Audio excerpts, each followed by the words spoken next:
కుటుంబాల మధ్య చిచ్చుపొట్టే సంస్కృతి చంద్రబాబుకు లేదన్నారు శాసన మండలి మాజీ చైర్మన్ ఎంఏ షరీఫ్. జగన్ కి ఓటమి భయం పట్టుకుందని, అందుకే ఇక దేవుడి మీద భారం వేశారని అన్నారు. ప్రజలు ఇచ్చిన ఒక్క ఛాన్స్ అయిపోయిందని జగన్ ఇక ఇంటికే అన్నారు ఎంఏ షరీఫ్. గడిచిన 5 ఏళ్లుగా అన్ని వర్గాల వారు జగన్ ప్రభుత్వంపై ఆగ్రహంతో ఉన్నారని ఆయన చెప్పారు. ఇక రాబోయేది టీడీపీ ప్రభుత్వమే అని ధీమా చేశారు. తాను ఓడిపోయినా పర్లేదన్న వ్యాఖ్యలు మరో 2 నెలల్లో ఆచరణలోకి రావడం ఖాయమన్నారు శాసన మండలి మాజీ చైర్మన్ ఎంఏ షరీఫ్.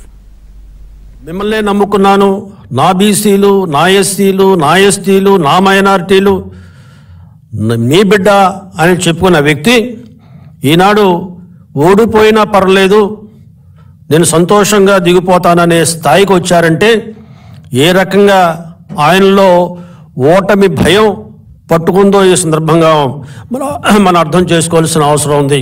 ఒక వర్గం కాదు, అన్ని వర్గాల వారు ఈనాడు జగన్మోహన్ రెడ్డి పరిపాలన మీద అసంతృప్తితో ఉన్నారు, నిరాశతో ఉన్నారు, కోపంతో ఉన్నారు.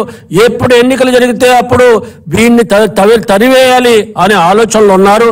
అందుకనే పాపం ఇండియా టుడేకి ఏదైతే పేడు మరి ఇంటర్వ్యూ పెట్టుకున్నారో డబ్బులు ఇచ్చి మరీ ప్రాపకం కోసం, రాష్ట్రంలోని కాదు దేశంలో ప్రాపకం కోసం పెట్టుకున్నారో, ఆ ప్రాపకం కోసం పెట్టుకున్న దాంట్లో మరి ఆయన మనసులో ఉన్న భయాన్ని కూడా ఆయన వ్యక్తం చేశాడు.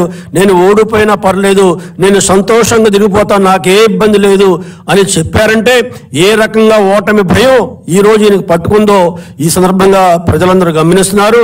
రేపు రాబోయే రోజుల్లో జరగబోయే ఎన్నికల్లో వైఎస్ఆర్సీపీకి ఈ చివరి ఎన్నికలు ఒక్క ఛాన్స్ అని అడిగాడు తప్ప నాకు గెలిపించండి నన్ను ముఖ్యమంత్రి చేయడం లేదు. ఒక్క ఛాన్స్ అన్నారు. కాబట్టి ఒక్క ఛాన్స్ అయిపోయింది.